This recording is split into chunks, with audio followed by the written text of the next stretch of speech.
Sorry, I'm just putting the single 20 I have on me into my wallet. Today is the vlog for April 14th, I believe, since yesterday was the Friday the 13th. Get that set up. Money, money, money, money, money, money, money.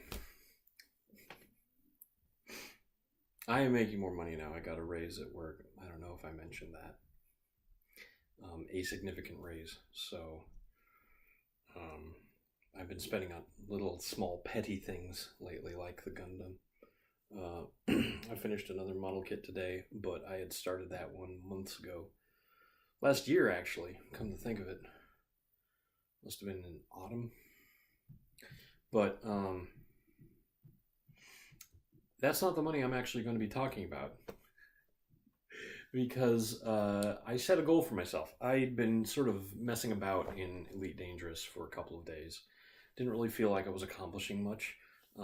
I was doing sort of useful things, but not things that make money. And at the point in my Elite Dangerous career, money is everything. I mean, money remains a pretty consistent concern through most of the progression through the game, up until you hit Elite status.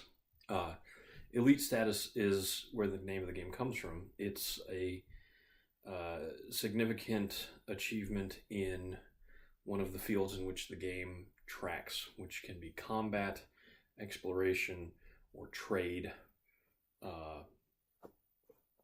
I think maybe a couple other things, but most things loop into like if you do a lot of asteroid mining and you sell those asteroids, that's trade. If you do salvage operations, that's actually exploration.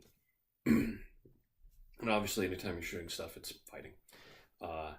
Elite is the rank in trade and exploration. Dangerous is the rank in combat, hence Elite Dangerous.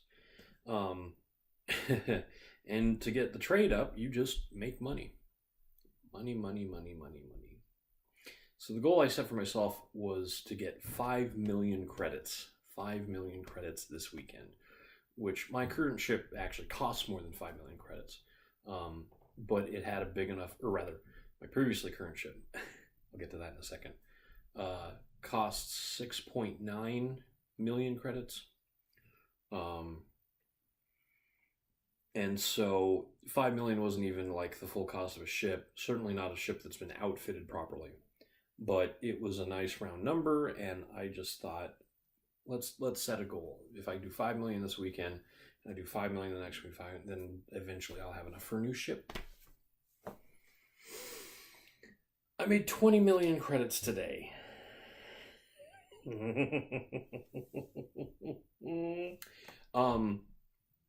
So here's how did I make all that money so quickly? Well, I didn't use Road to Riches. I used Road to Riches to make about 6 million credits a couple weeks ago, which is how I got the ship that I'm now, or the ship that I had been using, the Asp Explorer. The Asp Explorer, despite being theoretically designed purely for exploration, is actually a multi-purpose ship that fits basically any role pretty well. It has a very large slot that you can put a cargo bank in, and is one of the it holds some of the most cargo for a medium-sized ship. It has good engines. It has an incredible jump range, which is why it's good for exploration. And then it has 2 medium hardpoints and 4 small hardpoints for weaponry. So it can pack a punch if you're, say, trading items out in the middle of space and you get jumped by pirates. The ship is actually quite capable of defending itself. Not that I ever really bother. I usually just turn tail and run, or get out of the interdiction where they try and stop me by being a pretty good pilot. So, I'd been saving money, doing missions here and there, making a couple million a night maybe. And I had about 16 million credits when I started up this morning. And there's a station under construction out in the boondocks that needed basic medicine. So I ended up flying tons and tons of aspirin and Tylenol and Robitussin cough syrup off to this station under construction. But every ton of basic medicine I sold made 10 times what I paid for it. And it's very cheap stuff. So I was paying like 400, 500, at the most maybe 600 credits per ton of this stuff. But by taking it to this one specific station under construction that really needed it, I was able to sell each ton for just under 10,000 credits. So the markup there was considerable. And my little Asp Explorer was able to hold 80 tons, which ended up being about a little less than 800,000 credits for every round trip. And I was able to get supplies from a neighboring system. So it was just a quick jump there, quick jump back, quick jump there, quick jump back. Cool. Well, after I made another 5 million credits doing that, I decided to bite the bullet, and I bought my first large ship, the Type 7 Transport, which fully decked out allows you to carry around 308 tons of cargo versus 80. I don't do it like that. I don't max out cargo for this thing. It has a lot of smaller slots that are better served for things like a docking computer. I'll get to that in a minute. But I was able to get 256 tons of cargo into that ship and fly it around with a jump range comparable to what the Asp Explorer had.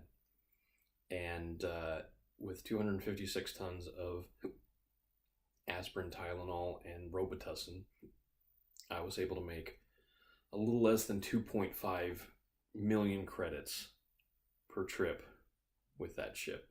So not only have I bought a new ship, but today I've also paid for it's basically paid for itself entirely already.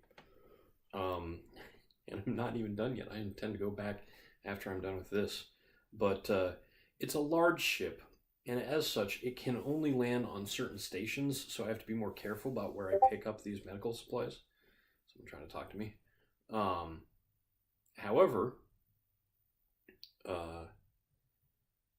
even if I have to jump a little bit farther, it's obviously totally worth it, because to make that kind of... I'm basically making 3 times as much money per trip with this vehicle as I was with the Asp Explorer. Now, it's going to be quite some time doing this before I can afford a ship that really does, like, make more, like, has more cargo room and is able to make that trip more efficient. I think I would have to be picking up a, let's see here, the Orca or the Type 9. Type 9 is probably still a bit out of my price range. And I'm not going to go straight for that. I'm actually going to upgrade the Type 7 to, it's sort of a downgrade in some ways, to a Python. Python's a very, very nice ship that's quite expensive. It costs 55 million credits. I have some ways of making it cheaper, so I only really need to save up about, well, at least 30 million credits, and then I can fold sale of my current Type 7 into that and probably make enough money to afford the Python. I don't know if I'm going to do that this weekend. That's going to be tricky. But, yeah. Docking computer. So, somebody keeps beeping me. Docking computer allow...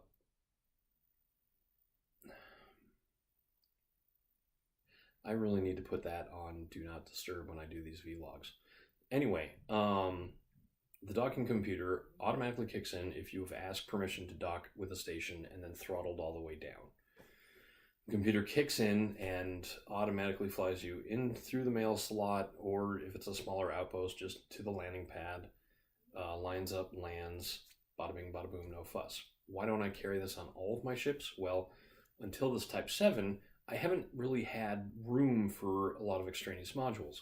The Asp Explorer had a lot of slots taken up for scanning gear, which was how I was using that one to make money. So the Type 7 has loads and loads of cargo space. It actually has 3 6 slots and 3 5 slots. Each 6 slot is a 64 ton cargo rack. Each 5 slot is a 32 ton cargo rack. but I use one of those 5 slots for a shield generator just in case I bump into stuff. I don't want to blow up and lose all of the cargo and the ship. So aside from that, there are still 3 extraneous slots. So I used one of the smallest ones for a docking computer. And I was delighted to find that once I throttled down and everything automated and kicked in, the Blue Danube started playing on the ship's speakers. If you haven't seen 2001: A Space Odyssey, there's a very famous scene involving the docking of spacecraft while the Blue Danube is playing. However, if this thing starts singing Daisy Bell to me, I'm going to chuck it right out the window. Anyway, I need to get back to it, and I need to answer whoever's talking to me. So I'll just say this. I've been Eric Spornitz, and tomorrow will be better.